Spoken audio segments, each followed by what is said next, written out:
Alūksnē atklāts aktīvās atpūtas parks, kas būtiski paplašina sportisko aktivitāšu piedāvājumu klāstu. Šeit ir divas asfalta trases, jeb angliski pumptreki.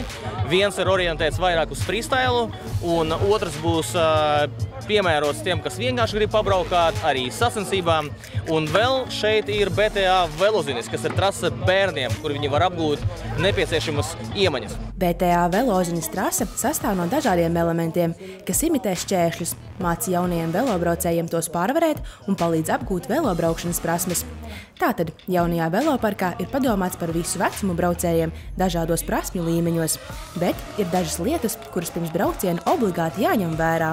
Dargie braucēji, atnākot uz trasi, jūs droši varat pārskaitīt savas ekstremitātes un jūs pamanīsiet, ka rokas jums ir veselas divas kājas, bet galva tikai viena.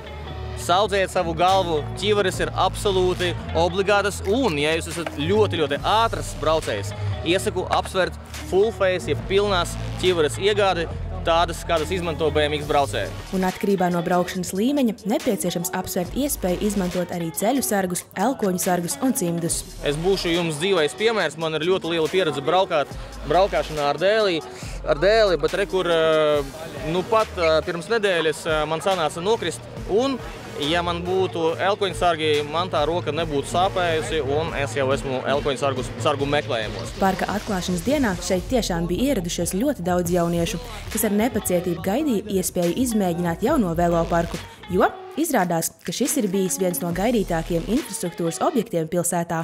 Alūksnē tīpaši.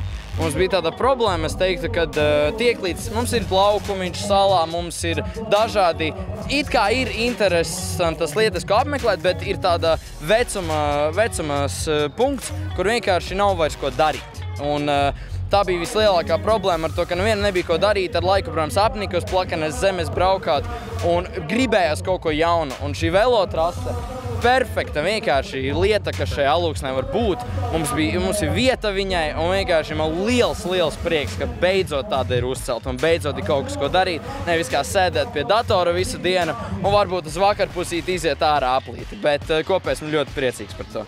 Kā tev draugums sajūtas? Man arī ļoti patīk. Dažreiz braukājām uz citām pilsētām arī, uz parkiem. Es mājās vēl uztaisīju vienu rampu sev, lai interesantāk. Tā kā ir liels prieks par šo skateparku jau. Un nav jau melots, puiši tiešām ir satrenējušies un izbauda jauno veloparku.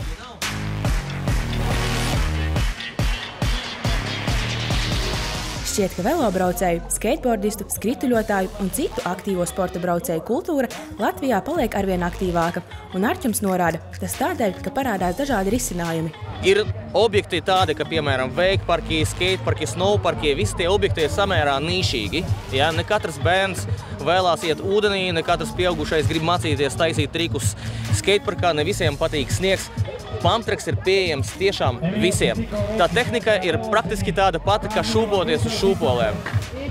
Iesisties un iztaisnoties. Tāpēc apgūt tehniku var tiešām ik viens. Šis objekts ir maksimāli pieejams visiem. Visām vecuma grupām, visiem prasmes līmeņiem. Un vecākiem nav obligāti bērnam jāpērk skates vai BMX vai MTB.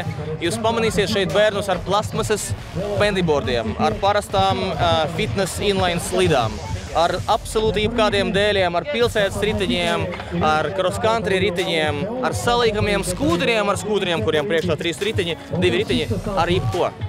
Jūs varat šeit pārvietoties ar jebko, kas nav motorizēts. Lai aktīvās atpūtas parka teritorijā pavadītais laiks būtu pēc iespējas patīkamāks kā braucējiem, tā arī vecākiem, šeit uzstādīti nojume, soliņi, atkrituma tvertnes, ierīkotas labierīcības, dzeramā ūdens brīvkrāns, apgaismojums, videokameras un labiekārtota teritorija.